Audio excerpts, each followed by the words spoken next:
La periodista Paulina Yarur analiza los principales hechos que mueven a los mercados financieros de Chile y el mundo. ¿Cómo están? Bienvenidos. Comienza hasta ahora a las 2 de la tarde con 2 minutos Mirada Financiera en este miércoles ya 25 de marzo de 2015.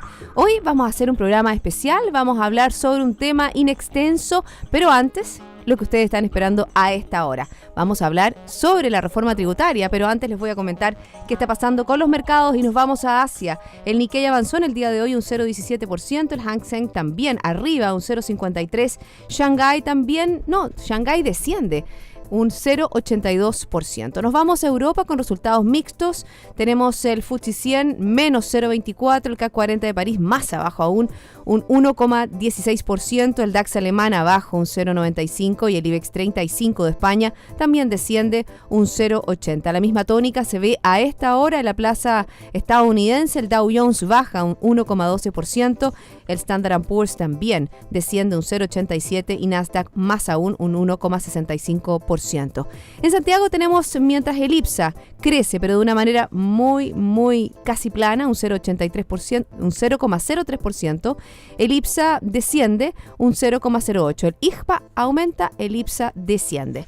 ¿Qué pasó con el cobre? Tuvo la quinta alza consecutiva. El commodity se transó este día miércoles en la Bolsa de Metales de Londres un 0,11% y llegó a $2.78 la libra. Sigue bajando el precio del dólar, 1,7 pesos menos en comparación al cierre de ayer, comprador 6,19,8 y vendedor 6,20,10.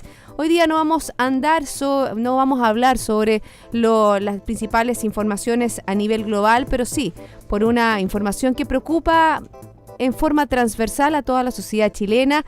Es la reforma tributaria más extensa en los últimos 20 años. Vamos a profundizar sobre ese tema y por eso hoy nos acompaña una experta. Estoy hablando de María Teresa Cremaschi, es abogado socia del estudio Barros y Errázuriz y también es miembro del Consejo Legal de ICARE, del capítulo Empresas y Tributación. María Teresa, 1.000.000 de gracias por estar conmigo en este día y entremos a la explicación de lo que significa esta reforma. Hola Paulina, muchas gracias por haberme convidado. Es una difícil tarea porque es una reforma bastante estructural y extensa que abarca muchos temas, pero la idea es un poco introducir a la gente y explicar las cosas principales en términos generales para que puedan saber dónde buscar, digamos. Exactamente, una reforma que, recordémosle a las personas, va a estar ya plenamente operativa. Recién en el 2018 han comenzado ciertos ajustes durante el año pasado. Este año también se vienen algunos ajustes, pero vamos a hablar un poco en global. Esta reforma tributaria es una reforma bastante compleja en un mundo donde se debiera privilegiar algo más simple. Nosotros tenemos una reforma que hace este sistema tributario bien complejo. Sí, efectivamente va a ser bastante complejo, sobre todo el tema de la tributación de las empresas, porque van a haber dos sistemas o regímenes paralelos que va a ser a elección del contribuyente cuál tomar o adoptar y va a depender básicamente de los tamaños de las empresas. Entonces eso ya te lo hace más complejo en los sistemas de control y computacionales de impuestos internos, en los asesores. Nosotros ya estamos un poco viejos y la verdad que tuvimos que empezar a estudiar de nuevo muchas cosas. También los fiscalizadores de impuestos internos van a necesitar un grado de capacitación bastante intenso. Los contadores, o sea, los temas tributarios mueve un grupo bastante diverso y amplio. Los gerentes de finanzas, los gerentes generales, incluso los gerentes comerciales, porque tienen que ver cómo les va a pegar en el resultado. Y ya estamos a puertas, ¿no es cierto?, de una declaración de este 2015, es la declaración del 2014. Del 2014, año tributario 2015. Mira, lo que sí se hizo un régimen transitorio, se empezaron a aplicar algunas cosas durante el año 2015, año tributario 2015, por ejemplo, la tasa de impuestos subió corporativamente del 20 al 21%. Es un cambio inmediato.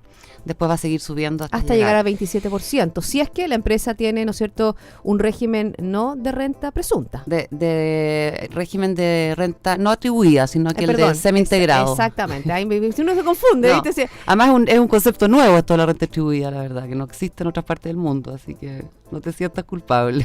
Yo también me la he tenido que aprender.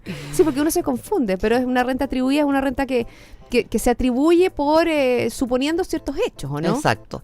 Mira, la renta atribuida consiste en simplificar un poco el tema y ¿qué pasa? La empresa paga un 25% de tasa corporativa y se entiende inmediatamente atribuida o retirada por el socio persona natural. Y ese socio queda con una tasa progresiva que puede llegar hasta el 35%. Entonces, es un sistema que la verdad que para empresas de pequeño y mediano tamaño puede ser bastante favorable, porque por una parte pueden pagar el 25% y no quedar los socios afectos a una tasa mayor, porque por tasa o por tramo no alcanza a llegar a los tramos más altos. Y es bastante simple, en el sentido de que se paga un 25% en la empresa y tú llegas como con un tramo progresivo como el global complementario que va subiendo del 25 hasta el 35. Ese es la renta atribuida, pero implica que las empresas tengan la caja para poder pagar y los socios tengan la caja para poder pagar el 35%. Bueno, ese es un gran tema que se tocó durante la discusión de la reforma tributaria y cómo se lo podía pegar, ¿no es cierto?, a las pequeñas y medianas empresas. Finalmente, lo que entró, ¿no es cierto?, a discusión al Parlamento fue distinto a lo que salió. Y siempre se dijo que esta reforma favorecía un poco a las pequeñas y medianas empresas por la eliminación del 14 cuarter, porque obviamente que ahí íbamos a entrar a otro tema, que es el tema del food, que les pegaba muy de cerca a estas pequeñas y medianas empresas. Claro, porque en el fondo el food es un registro que se puso muy impopular, pero la verdad que el food es un registro contable y tributario que se registra las utilidades acumuladas de la empresa y quedan como con un crédito que es el impuesto que pagó la empresa. Y mientras tú no lo retirabas, no se tributaba. Y eso permitió a muchas empresas pequeñas y medianas poder ir acumulando, capitalizando y poder ir creciendo porque no tenía que pagar los impuestos finales. Este food, efectivamente, con este régimen de renta atribuida, deja de tener sentido porque ya no hay que registrar, porque las utilidades se van a generar en la empresa fuente y se van a entender retiradas y atribuidas por los socios. Y van a quedar con una tributación final. Bueno, ahí está la diferencia, ¿no es cierto? Que antes era uno pagaba impuestos por las rentas retiradas y ahora van a ser, porque las que se reinvertían en las empresas que no pagaban impuestos, ahora van a ser las utilidades devengadas. Es decir, todo lo que se gane va a ser, ¿no es cierto? Hay una palabra legal que usted le dice va a pagar impuestos, pero hay una palabra más bonita que ustedes dicen va a ser afecto a tributación. A tributación. Y bueno, eso es lo que se discutía, Teresa, que tenía que ver con que se desincentivaba la inversión, la reinversión en las propias empresas. Claro, porque por una parte, como te comentaba, pueden haber empresas que no tienen la caja para pagar este impuesto, porque los impuestos finales, digamos, llegando a la tasa del 35%, porque, por ejemplo, han generado utilidades pero no han recibido la caja aún. O sea, tú en un minuto que tú vendes algo y queda un precio pendiente de pago, ya sea una factura de venta, servicios profesionales o cualquier actividad generadora de ingresos, tú tributariamente lo tienes que registrar en el momento que celebraste ese acto o contrato, pero te pueden pagar a 180 días, a un año, pero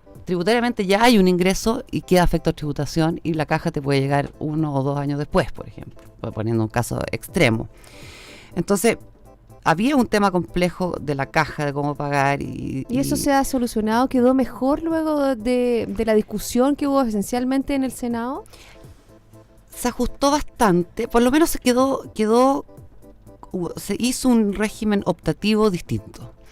Que consiste en el semi-integrado, que la verdad es que es lo más parecido a haber mantenido el food con un cierto castigo. digamos. ¿Ah? Hablemos un poco de eso, porque hay ciertas normas transitorias y una de ellas es el tema del FUT. Hay un sistema tributario transitorio relativo al FUT histórico. ¿Qué pasó al final con el FUT? ¿Se le cambió de nombre? ¿Existe todavía? ¿Se va a retirar de forma...? Son dudas que uno todavía tiene. Mira, por una parte, este régimen de semi-integrado, ¿qué consiste? Que queda la utilidad de la empresa afecta a tributación con una tasa del 27%. Y mientras no la retires, no tributas. Y se lleva un registro que ya no se va a llamar FUT, pero que es un registro contable que cumple las mismas funciones que tenía el FUT antiguo. Adicionalmente, va a quedar registrado en este registro el FUT histórico que tú tienes, que después te voy a comentar que hay un tema transitorio para este año. Y a continuación, cuando tú retires, que es el mismo sistema que hay hoy día, retires estas utilidades que quedaron afectadas al 27, vas a tributar con los globales. Pero el sistema chileno es en dos capas, si tú quieres. Tú pagas el impuesto corporativo y después lo que pagaste en la empresa se te descuenta del global. Pero por eso que también es un poco falso decir que el retiro de utilidades que se reinvertían en la empresa no tributan. Quedan pendientes de tributación mientras no las retires. ¿Ah? Y en este caso, ¿por qué te digo que se mantiene al final el FUT? Porque tú tienes el mismo registro, tienes una tasa del 27 corporativa que puedes descontarlo de los impuestos finales, y que lo que se hizo este sistema es castigarte el crédito que puedes usar. O sea, del 27% que tú pagaste en la empresa, te dicen usted me va a poder usar solo un 65% de eso. ¿Y eso qué implicancias tiene para una empresa? La implicancia práctica es para un tema de impuestos finales global, es que llegas a pagar un 44,5%. Entonces te castigan bastante tomar este sistema si es que vas a gastar las platas y te las vas a retirar. Pero si eres una empresa de un tamaño grande que tiene un capital de trabajo muy importante, vas a pagar un 27% versus un 35%. Y esa diferencia es importante. Si los financieros lo sacan para el futuro en los años que hacen sus estudios, es bastante importante el ahorro. Hablemos un poco de las cosas que están pasando este 2015. Por ejemplo, en octubre, ¿no es cierto?, van a entrar en vigencia unas normas anti-elusión. Yo creo que eso también es bien interesante. La verdad que coyunturalmente hemos estado hablando, hay ciertos casos que se mezcla la política y la economía, todo lo que tiene que ver con el caso SQM, el caso Penta y un montón el caso Cabal también, que enmarcan un sistema en el cual han puesto en la primera vereda al Servicio de Impuestos Internos, y ahí están todas estas normas anti-elusión, y el fiscalizador número uno de eso es el Servicio de Impuestos Internos. Exacto. Mira, la norma anti-ilusión preocupó mucho en el proyecto original, porque ¿en qué consiste la norma anti-ilusión? Es que te digan las transacciones o actos que tú has celebrado, si bien legalmente son perfectos, no tuvieron ningún beneficio económico, sino que lo hiciste exclusivamente para ahorrar impuestos o para hacer una operación menos gravosa. Y por lo tanto, no te creo que sea una compraventa, en realidad había una donación acá, porque lo vendiste a un precio muy bajo y dejaste un saldo de precio a pagar en 50 años, por darte un ejemplo. Entonces, si bien hay una compraventa legal hecha, no está generando los efectos normales que genera una compraventa. Por ejemplo, María Teresa, dentro de este esquema, ¿cabría en todo el tema lo que se está poniendo en duda, el tema de las boletas? No, porque es distinto, porque lo que se está poniendo en duda acá son servicios que nunca se prestaron. No es que tú pasaste una boleta que es al final un comprobante, un medio de cobro, pero servicios que nunca se prestaron, y por eso ya se va a un tema de evasión, digamos, que de frente no estás cumpliendo con tu obligación tributaria. Esto es algo más sutil, y por eso que te digo que preocupó mucho, porque queda bastante al criterio del fiscalizador. Si tú quieres, hay casos evidentes y burdos que son muy fáciles, pero hay otros que podría prestarse a una cierta desconfianza a la autoridad fiscal, y que no creyera en el acto o transacción que se está generando, por pensar que quizás sí produce efectos reales, pero además hay una externalidad que se tributa menos, digamos, pero no fue la finalidad del acto o transacción. Bueno, ahí está otro punto súper importante que tú lo mencionaste al principio, que tiene que ver con la capacitación de las personas que se van a hacer cargo de este proceso, de todo el personal del Servicio de Impuestos Internos. Sí. El proyecto original era bastante más duro en el sentido que no había una instancia de reclamación ante impuestos internos por esto que te señalaba el funcionario fiscalizador, de que encontraba que había una norma, correspondía aplicar la norma antiilusión porque había una figura abusiva. Y por otro lado, es muy importante la capacitación de los funcionarios de impuestos internos, porque a mayor conocimiento te das cuenta de la realidad de las cosas y apuntan al final a fiscalizar de verdad figuras abusivas y no una que para todos los estándares mundiales jamás sería considerada abusiva. Y eso tiene preocupado a los funcionarios de impuestos internos, porque no es solo esta norma antiilusión, es un sistema tributario completo, distinto, que cambia mucho. Y se dan cuenta que se les viene una tarea muy pesada. Y hay un montón de circulares que es la bajada de la reforma tributaria que yo diría que están bastante atrasadas, que no se han desarrollado o no están con los plazos que se estipularon por los parlamentarios, no están definidas en la totalidad. No, hay muchos temas que no están definidos, ahora han sacado bastante. Te diría yo que han ido sacando circulares a medida que se van a entrar en aplicación las normas. Pero efectivamente faltan muchas, entonces hay normas que entran a regir el 2016, otras el 2017 y tú todavía no sabes cómo se va a aplicar de verdad, cómo lo va a interpretar la autoridad fiscal y cómo se va a aplicar esas normas. Un tema súper complejo, la verdad que vamos a seguir analizándolo. Estoy conversando con María Teresa Cremaschi, ella es abogado socia del estudio Barros y Errázuriz. María Teresa, tenemos, por ejemplo, temas tan interesantes que tienen que ver, ¿cómo le recomienda usted a sus clientes con respecto a esta perdonazo, esta repatriación de capitales? ¿Qué pasa con, por ejemplo, los bienes raíces para personas naturales? Hay mucho tema que hablar, pero es momento de hacer una pausa. En sus decisiones financieras, BCI Corporate and Investment Banking está junto a usted con un modelo de atención integral único que aporta valor y una ejecución distintiva. Sentémonos a conversar. Ya volvemos, hay más Mirada Financiera. BCI Corporate and Investment Banking, un socio estratégico con un modelo de atención integral único y un banquero de relación que le entregará las mejores soluciones ante desafíos complejos, con ideas innovadoras que aporten valor y una ejecución distintiva en negocios de gran escala. BCI Corporate and Investment Banking. Sentémonos a conversar.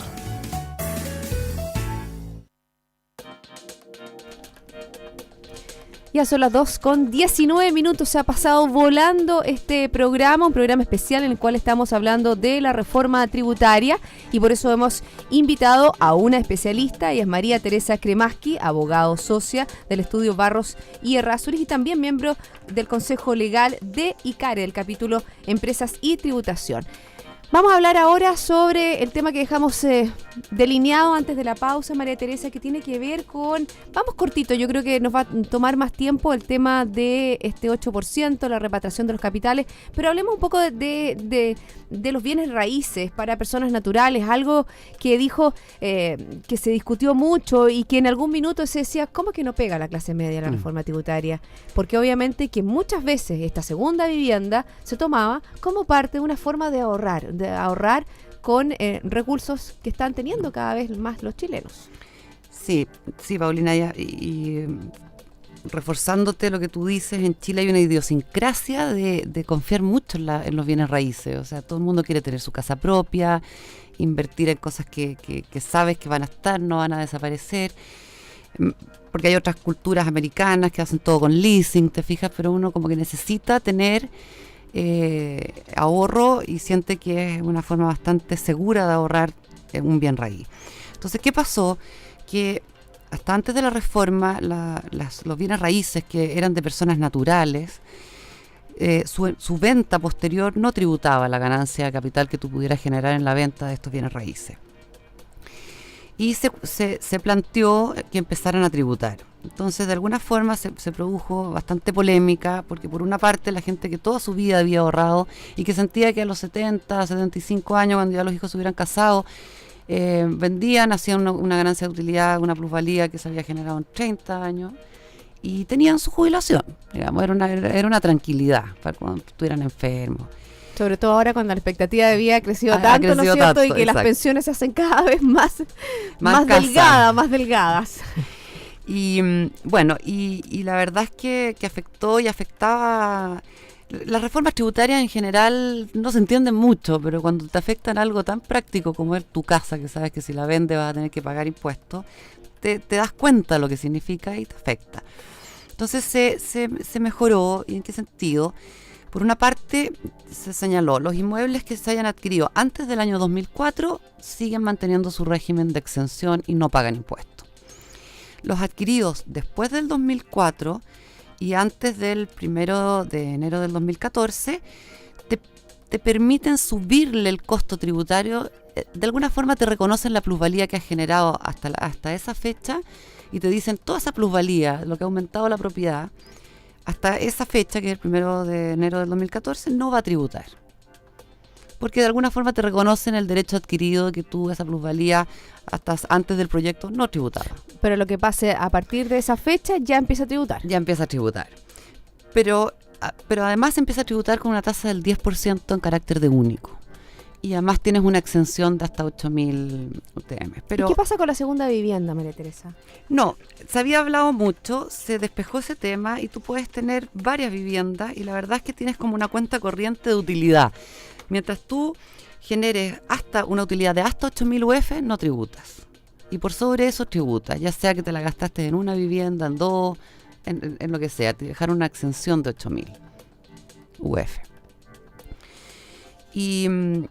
Y bueno, está funcionando. Y esto es bien importante, que salió la circular de impuesto interno, cómo tú llevas a valor comercial tu vivienda para reconocer la plusvalía que ha tenido. Te permiten que el 29 de septiembre del año 2014, que fue la fecha de la promulgación de la reforma tributaria, el valor comercial a esa fecha tú lo tases por un corredor de propiedades, por algún experto, y te digan cuál era el valor comercial a esa fecha.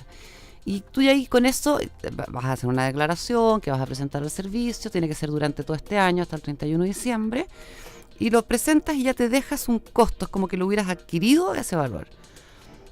Entonces te dejas asegurada una tributación. Pero eso es un ítem que antes no estaba en la declaración de impuestos de cada uno. O sea, uno va a tener que incluir el bien, su casa o su departamento en esta declaración de impuestos. Y este año, Paulina, porque si tú no lo haces este año y no lo entregas a impuestos internos, pierdes la posibilidad de subirle el valor al valor comercial tu propiedad y quedar exento de impuestos por toda esa plusvalía pasada, digamos. Bueno, sacarle punta al lápiz, ¿no es cierto? Sí, y hacerlo es bien rápido porque ya importante. estamos en ese proceso. Vámonos a otro tema antes porque se nos estaba pasado volando el programa. Me gustaría hablar sobre qué pasa con este concepto de repatriación.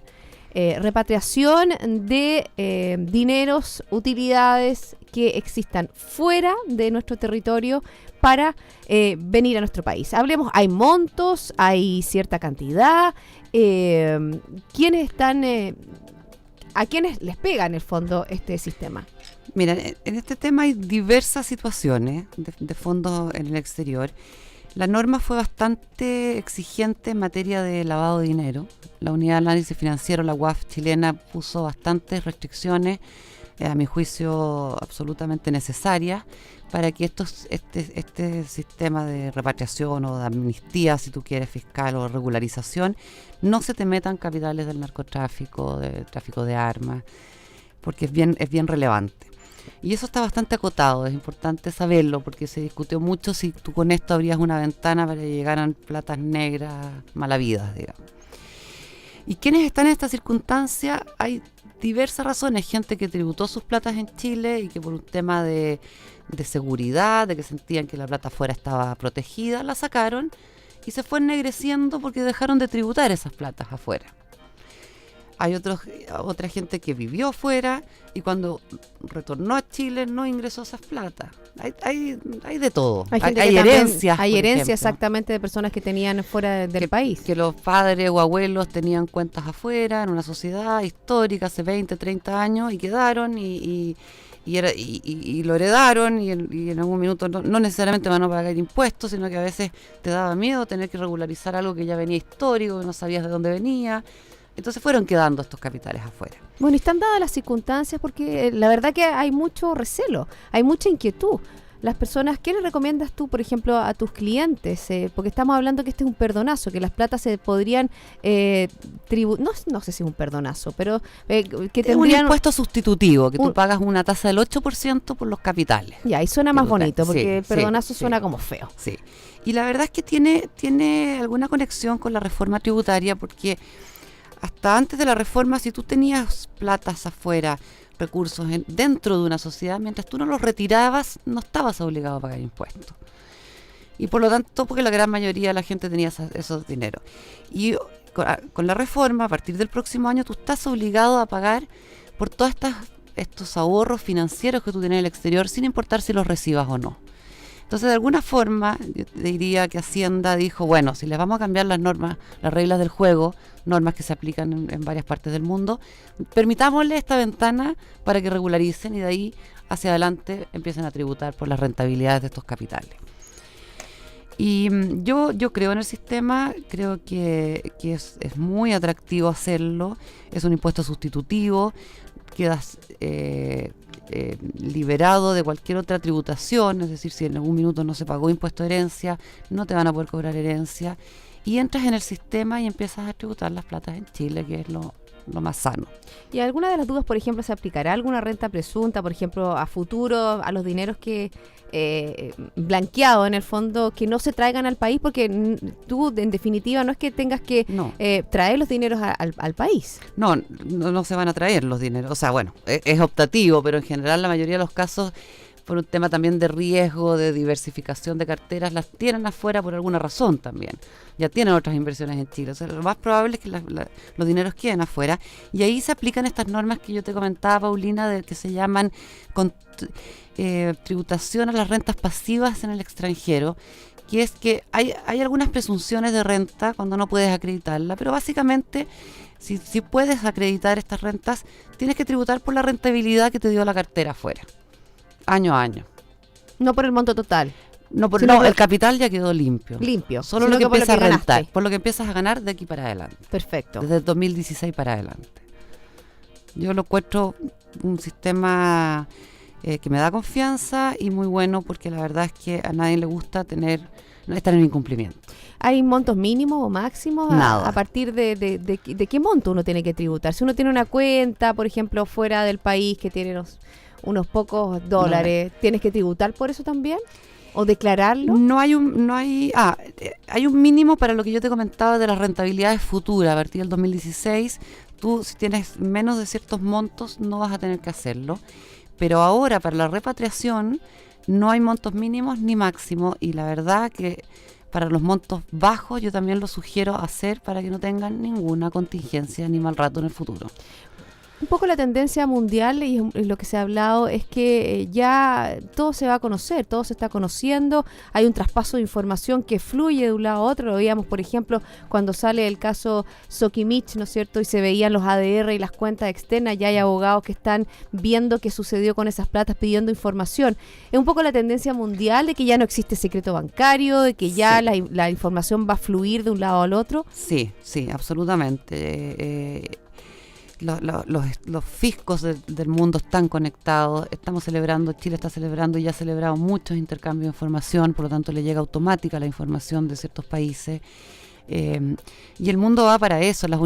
A raíz de esto de la repatriación, por ejemplo, también la unidad de análisis financiero chilena está conectada con la red de unidades de análisis financiero del resto de los países desarrollados.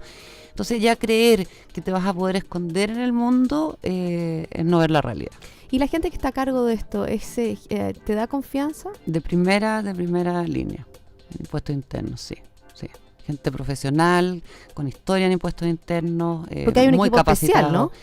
Sí, para ver, sí. Bueno, la verdad es que esto es una declaración voluntaria que se hace por internet. Si tú tienes dudas, tú puedes ir a consultar. Al final esto es una declaración voluntaria que tú haces por internet, pero todo el mundo tiene dudas. Y hay un equipo especializado que está disponible para resolver cualquier duda que haya formal, desde lo que tienes que acreditar, que presentar, qué papeles. ¿Y tienes algún registro de gente que ya lo haya hecho? ¿Hay convencimiento? ¿El chileno está todavía quisquilloso? ¿Les han hecho a ustedes muchas consultas sobre el tema? Sí, entiendo que hay 2 casos que ya se presentaron. El chileno partió con mucha desconfianza con mucha desconfianza, creyendo que esto era una maniobra para perseguirte, para hacerte trampa. Pero yo te diría que con la circular que sacó Impuesto Interno vino la calma, porque te deja bastante protegido y se demuestra, se está planteando un sistema de buena fe de ambas partes, de la autoridad y del contribuyente. ¿Y se iguala también la reserva de las personas Totalmente. que están haciendo la declaración? Totalmente, por un tema de seguridad. Bueno, son los temas, ¿no es cierto?, que están dando vuelta con respecto a la reforma tributaria, pero lo último, o sea, hay muchas personas que hayan hecho, ¿tienes algún recuento de las personas que ya hayan hecho, o sea, hayan hecho uso de este 8%, ya hayan hecho su declaración por internet? Bueno, como es confidencial, tú no sabes mucho, pero entendemos que estarían impartiendo 2 casos. Pero hay mucha inquietud en los clientes que te llaman, reuniones, o sea, hay bastante interés. Yo te diría que si el contribuyente necesita confianza de que esto va a funcionar y lo quiere hacer. Claramente que el tema de confianza, María Teresa, es lo fundamental en los negocios, en la familia, en el trabajo y fundamentalmente con, muchas veces, porque también tomemos de buena fe, con dinero, ¿no es cierto?, que se han desarrollado con trabajo, con esfuerzo de muchas generaciones. Exactamente. 1.000.000 de gracias por haberme acompañado en el día de hoy. Gracias, Paulina, por la invitación. A todos ustedes, sigan en compañía de Radio Infinita. Nosotros nos reencontramos mañana a las 2 para dar una nueva mirada financiera.